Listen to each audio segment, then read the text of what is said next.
Let's go ahead and see how these concepts map to our textual applications.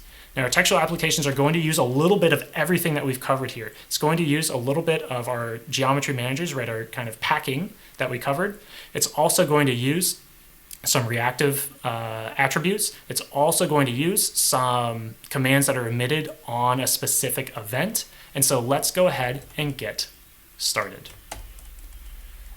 Now, Textual has a nice demo that you can check out once you pip install it. If you just imported Python-M Textual, you actually see you get a fairly nice representation of almost something that feels like a web page, but of course in your terminal.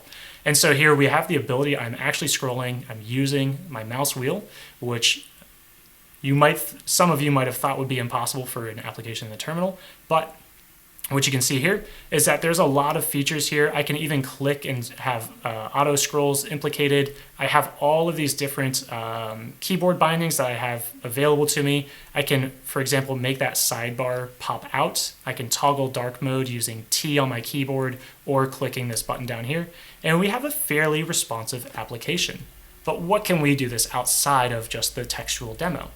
Well, we have a lot of different approaches here for laying things out. And so what I'll do is that, and I'll use the same kind of example, same kind of approach that we saw in tkinter. All textual applications will have some type of compose method, or you need to define a type of compose method. You can yield out, using generators, yield out different widgets or different components, textual is component-based, that are then added to our actual underlying application here. And one thing that we can do is I can tell textual that, well, as a parent container or as my application, I don't want you to take all of your children and lay them out vertically. I instead want you to lay them out horizontally. And you can see that we actually have some type of hybrid CSS.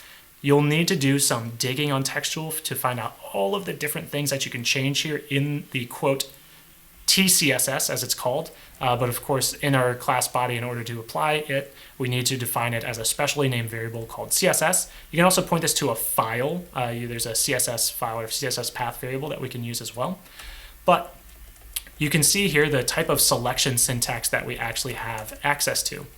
If I want to take a specific button, and do note that I am labeling these have an ID. It's all button in all lowercase -I for the current button that it's looking at, and I can update their position. If I don't want them to be part of the parent layout, and I instead want it to be stickied to the left-hand side, that button to be stickied to the left or the right-hand side, well, that is what we can do with the doc TCSS application.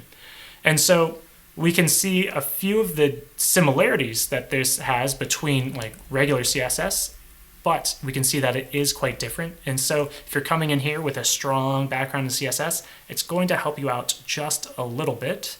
And this was one of the hype selling points of Textual. I think it actually is convenient to work with, but it is inconvenient to figure out what all can I manipulate, what are all the different actual attributes that I can set here within my CSS. That part is a little bit of a pain, but once you figure that out, it actually is a nice way to separate some of the layout logic from some of your code or some of your responsive logic. Now, we can also compose layouts not using the CSS. We can actually compose physical layouts using textual.containers. And here you can see I have a horizontal and a vertical container.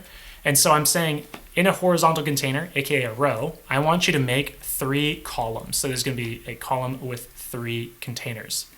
Then from there, in each of my vertical slices or in each of my columns, I want to create different buttons. And here you can see very clearly I have a 3-column layout, buttons 1 all the way through 6.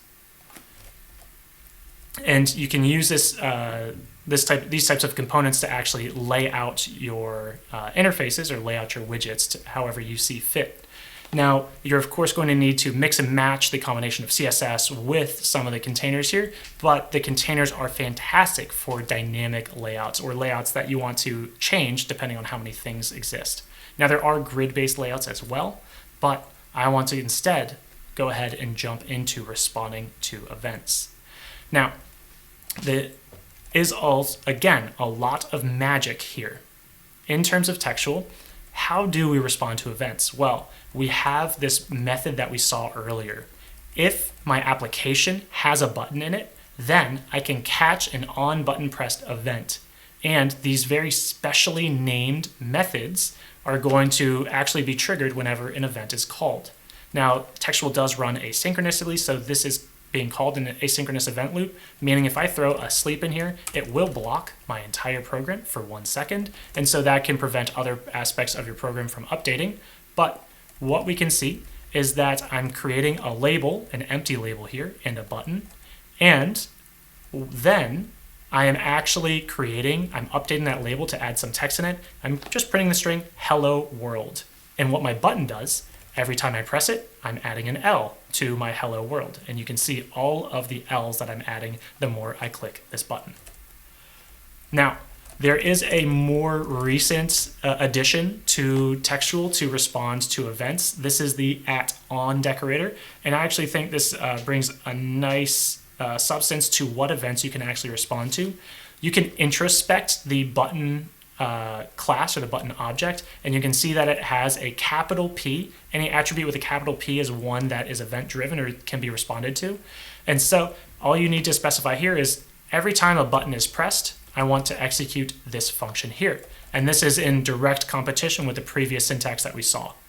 Now, instead of relying on a specially named method, I can use a decorator to provide right now band encoding of the method that I want to trigger whenever I see an event. And we get the same behavior.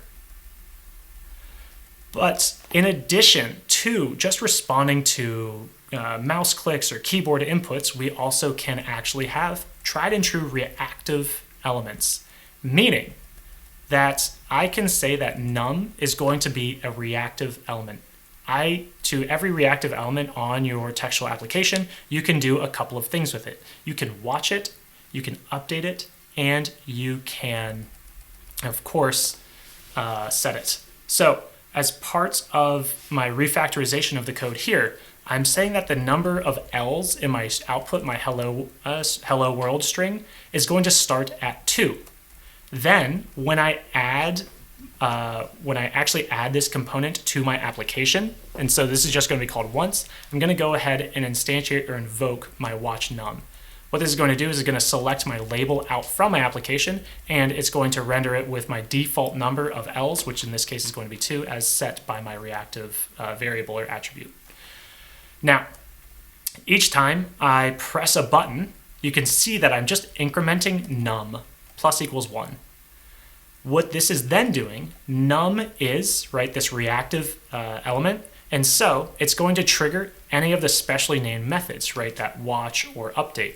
And so since I have a watch num, this is going to be triggered every time that num changes. So if I change this from a button press or if I change this programmatically, it doesn't matter. This function is going to be called. And since I'm changing it here from a code call, we end up invoking this function here. And so the application works the exact same way, except now instead of having to manually track the states of my application or the number of L's in my application, I can do it using this reactive component.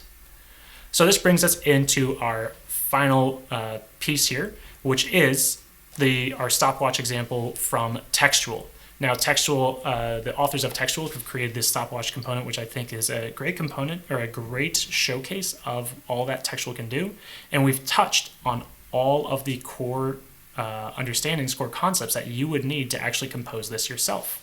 You see that we have a few reactive variables, so we can expect that we're going to be doing something each time these variables maybe change if we're watching them.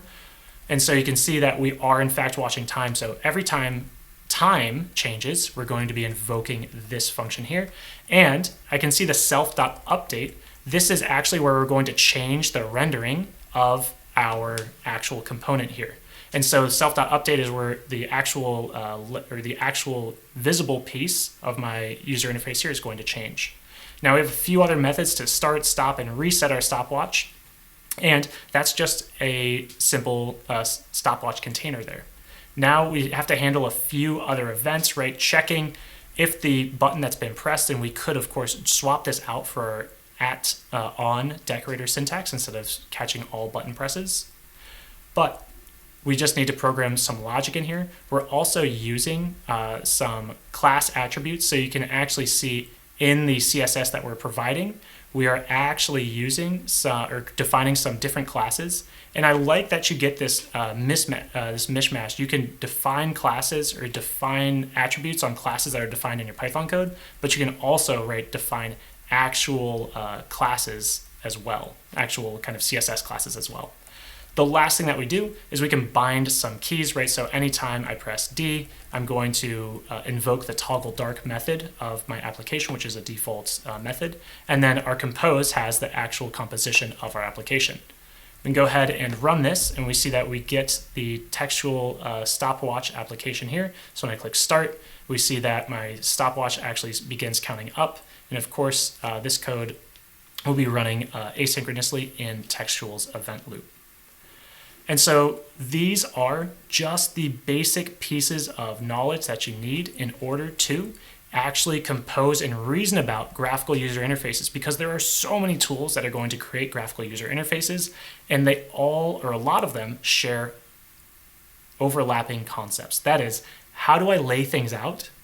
How do I respond to events, whether I'm having a callback-based approach or I'm having a reactive-based approach, triggering a number of callbacks depending on when a variable changes? And, of course, how do I go about styling things? How do I color specific things? Do I need to reach into the specific object? I think Textual has done something fairly right or fairly good with its CSS specification. Although it can be a little bit roundabout, it is a very convenient way to provide multiple stylings to different components. And so you can have different components, whereas in other applications like Panel or Tkinter, I would have to, of course, actually provide or manipulate all of the instances of that class to make sure they got the same stylings, whereas this is applied in a more dynamic and flexible fashion. But that's it for this session on Textual. I want to thank you all for stopping by. I think Textual is an absolutely fantastic application that you can use to create terminal user interfaces that are not just convenient to use and honestly fun to write, but extremely portable as our command line interfaces, as long as you have a machine that's running Python and you can pip install something. Well, you can run Textual on that machine. Of course, you can even run Textual right through your SSH connection, so you can have your own TUIs inside your own shell that you're comfortable with, and then have it reach out to other remote machines to perform some automated actions. My name is Cameron Riddell, and this has been a journey of uncovering if Textual is worth all the hype that it has gotten, and in my opinion, it's an absolute yes. I think it's a very fun tool, fun project, and I'm very excited to see what useful applications you all have in store for it. If you do come up with a very neat Textual application, feel free to add it to our Discord, as you can chat with both James and myself there. In the meantime, though, we do have more seminars coming up, so make sure that you are registered. Check on Eventbrite, check on our webpage, tutc.io. for all of our upcoming events, and I'm looking forward to seeing you all there. Thanks, everyone. I'll see you all next time.